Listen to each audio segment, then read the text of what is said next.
अब्दुल यानी कि झाड़ू लगाएगा कांग्रेस के प्रभारी कन्हैया चौहान जी, आप सब आदिवासी का सत्र स्टार्ट करने जा रहे हैं, क्योंकि इस कार्यक्रम में खास करके उन्हीं लोग का प्रतिनिधित्व है। एक तरफ से हम जो मंच पे आएंगे उन लोगों का नाम पुकारेंगे, आप लोग कृपया एक एक करके मंच पे आने का कष्ट करेंगे। सुरेश मुखिया बिंद जी आवे और मंच पर अपना स्थान ग्रहण करें। सुरेश मुखिया बिंद जी जो बिंद जाति से आते हैं और ये वाल्मीकि नगर के रहने वाले हैं। अब मैं हरे राम महतो जी से आग्रह करता हूं कि वो आवे और मंच पे अपना स्थान ग्रहण करे। ये मोतिहारी जिला से आते हैं और ये नुनिया जाति से आते हैं।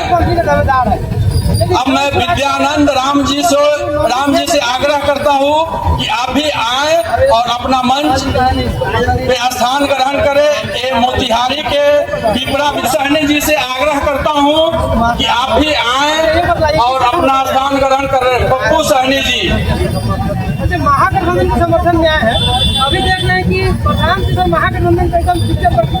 अब मैं लक्ष्मण सुमन दास जी जो है ये चनपटिया के रहने वाले हैं, जिनका जिला बेतिया है, ये तांती जाति से आते हैं। लक्ष्मण सुमन दास जी आवे और आप भी अपना मंच पे स्थान ग्रहण करें। लक्ष्मण सुमन तांती जी।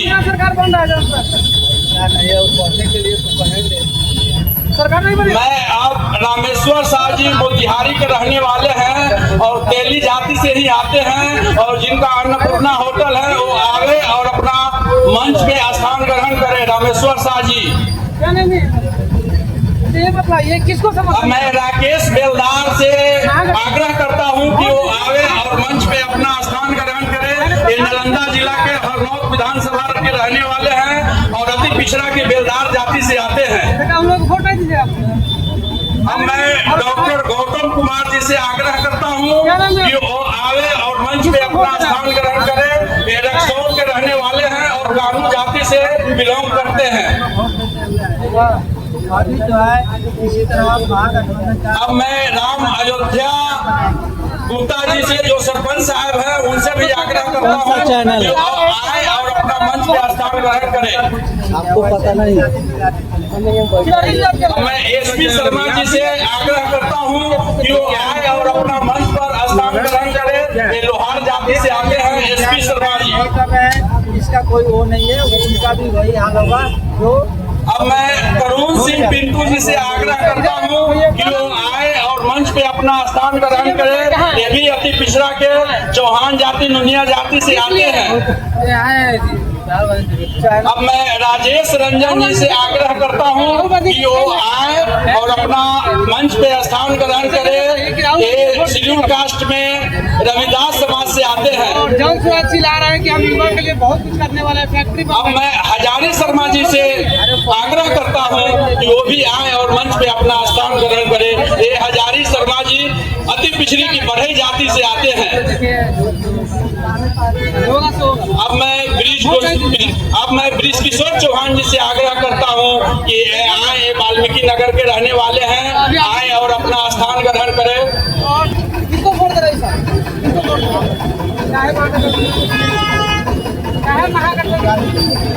रहने वाले हैं वो भी आए और अपना स्थान ग्रहण करें। वही लिख के देता मैंने भाषण करना है। आज बोल रहा है कि नेता बनूंगा, ऐसा थोड़ी होता है। और 2025 में मेरा सरकार बनेगा ही नहीं, गारंटी नहीं बनेगा। नहीं बनेगा तो बोल रहे हैं, सही बोल रहे हैं, गलत बोल रहे हैं। हर एक विधानसभा में जा के चिल्ला रहे हैं, गलत बोल रहे हैं। सब विधानसभा 5-50 लोग से बीजेपी निवेदन करता हूँ कि ये जो टीम बैठी है इस कार्यक्रम में साथ दिया। अभी देखिए जो वैकेंसी निकाल इस कार्यक्रम में हम स्वागत करा रहे हैं चले जाइए। उसका भी नौकरी दे पा रहा है। हम राशन फ्री में दे रहे हैं। राशन से थोड़ी जिंदगी करता है, राशन से आप स्वागत कीजिए। मैं इसी कड़ी में वक्ता को बुला लेता हूँ, समय बहुत कम है। चलिए इधर युवा सदन क्या नाम है। सबसे पहले मैं अच्छा मोहम्मद और अपने विचारों को साझा करें। अब देख रहे हैं कि मुस्लिम लोग भी जन सुराज को छोड़ देने के लिए तैयार है। जन सुराज हाँ। किधर जाके आता है जन सुराज? कहाँ था नया पार्टी बना है? नया पार्टी बना है तो हमको तो क्या मतलब है? चंपारण हम के लोग धरती पर चंपारण चाहे जो जननायक राहुल गांधी जी की इच्छा के अनुसार पूरे लगभग सब आज इस सभा भवन में प्रशांत किशोर कह रहे हैं कि हम मुस्लिम के लिए बहुत बड़ा ऑफर देने वाले हैं। मुस्लिम के लिए बहुत मुस्लिम को तो स्टेज पर समाज जाना है। यही आज यदि के देखिए डेलीगेट्स महोदय, माताएं, बहनों प्रशांत किशोर का बोले और इस क्या कार्यक्रम बोलेगा? के तो इसी से बाबू साहब अगर परसों तरसों आगे बोले मुस्लिम साहब को कि हमारा सरकार बनेगा ओबीसी के और चेयरमैन आप लोग को विधायक बनाएंगे मुस्लिम जय हिंद साहब बनाएंगे एक अभिनंदन लोकल प्रसाद साहब आज देखिए कितना काम दोस्तों, कर रहे हैं।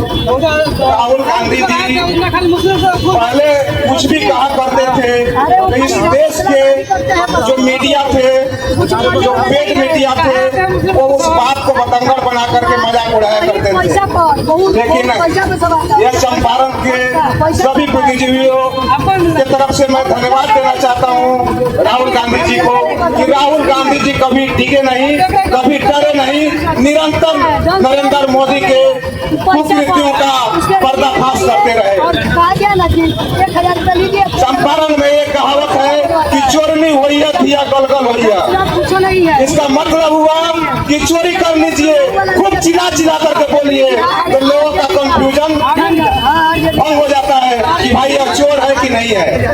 उसी तरह से नरेंद्र मोदी जी जब से सत्ता में आए देश को खोखला कर रहे थे, देश का पैसा अडानी अंबानी को लुटवा रहे थे, देश बर्बाद हो रहा था। राहुल गांधी जी उस पर प्रकाश डाल रहे थे लेकिन किसी को विश्वास नहीं हो रहा था। दोस्तों, राहुल गांधी जी को जब महसूस हुआ कि इस देश को चोरी किया जा रहा है, इस देश का धन लुटवाया जा रहा है, तब सबसे पहले उन्होंने बोला था कि चौकीदार ही चोर है। जब चौकीदार ही चोर है उन्होंने बोला तो किसी को भरोसा नहीं हुआ, क्योंकि नरेंद्र मोदी जी चिल्ला चिल्ला करके बोलने लगे मैं चौकीदार चोर नहीं हूँ, मैं चौकीदार चोर नहीं हूँ। पूरे देश के लोगों को कंफ्यूजन में डाल दिए। फिर भी राहुल गांधी जी रुके नहीं और उनके चोरी को निकालते रहे। आज जननायक राहुल गांधी जी ने नरेंद्र मोदी के द्वारा, उनके सिस्टम के द्वारा जो वोटों का चोरी किया जा रहा है, चोरी करके जो चुनाव जीता जा रहा है और चोरी के वोट पर चुनाव जीत करके जो प्रधानमंत्री बने हुए हैं, उसका प्रूफ के साथ घंटों से ज्यादा राहुल गांधी ने प्रेस कॉन्फ्रेंस करके एक जब प्रमाण दे दिया। तो आज वह चोर प्रमाण मिल जाने के कारण नरेंद्र मोदी जी चुप है और सर झुकाए हुए हैं, उनको जवाब नहीं जुट रहा है। क्योंकि चोरी तब तक सामने नहीं आती थी जब प्रूफ नहीं आता था, तो नरेंद्र मोदी जी पूरे देश में चिल्ला चिल्ला कर भाषण देते थे। आज जननायक राहुल गांधी जी जब प्रूफ के साथ उनके चोरी को पूरे देश के दुनिया के मीडिया के सामने रख दिया, तो वह नरेंद्र मोदी का जबान नहीं खुल रहा है कि मैं क्या जवाब दूं। आज बच्चा बच्चा देश का चिल्ला रहा है, बिहार का चिल्ला रहा है कि वोट चोर गति छोड़। संसद में जब नरेंद्र मोदी जी घुसते हैं वहाँ पूरे तमाम संसद के लोगों का आवाज आता है कि वोट चोर गति चोर। दोस्तों, अगर नरेंद्र मोदी में थोड़ा भी इंसानियत होता, प्रधानमंत्री को खुलेआम बच्चा से बच्चा लोग, सभी लोग, बुद्धिजीवी लोग बोल रहा है, मुंह पर बोल रहा है कि वोट चोर गति चोर, उसके अंदर में इंसानियत होता तो प्रधानमंत्री पद से इस्तीफा दे देता। दोस्तों, दुश्मन को हम ढूंढ लाएंगे 7 समुंदर पार से, लेकिन कैसे बच पाएंगे अपने घर के गजदार से। दोस्तों, भारत के एक एक लाल में ताकत है कि वो दुश्मन को 7 समुंदर से ला करके हम पटक पटक कर मारेगा। लेकिन नरेंद्र मोदी जी जब से इस देश के प्रधानमंत्री बना, वैसा भीतर घात चोरी करता था कि किसी को पता नहीं चलता था। पुलवामा में 4 कुंटल RTX चलाया, न्यू स्कॉर्पियो में लोड कर दिया गया और सेना की काफिला आ रही थी, उसमें धक्का दे करके उस 4 कुंटल RTX को उड़ा करके हमारे सैकड़ों सैनिकों को मार दिया गया। दोस्तों, विचार करने वाली बात है कि पाकिस्तान बॉर्डर पर एक परिंदा भी पर नहीं मार सकता है, वहां पर 4 कुंटल RTX पाकिस्तान से कैसे इंडिया आ जाता है। इसका मतलब हुआ कि लश्कर तैयबा के 3 आतंकवादी बिहार में घुस गया है। दोस्तों, आप लोगों को मैं बता देना चाहता हूं कि जहां जहां चुनाव होता है वहां आतंकवादी भेज दिया जाता है। वो आतंकवादी लोग हमला करता है और नरेंद्र मोदी जी चुनाव में प्रचार करते हैं कि इस देश में एक वर्ग है वही पाकिस्तानी को पालता है। सीधा उनका यहाँ के लोगों पर, यहाँ के मुसलमान समाज पर जो भाईचारा और प्रेम का रिश्ता कायम करता है। इस देश को आजादी दिलाने में यहाँ पर हिंदू ने अगर कुर्बानी दिया तो उससे ज्यादा कहीं मुसलमान दिया। अगर मुसलमान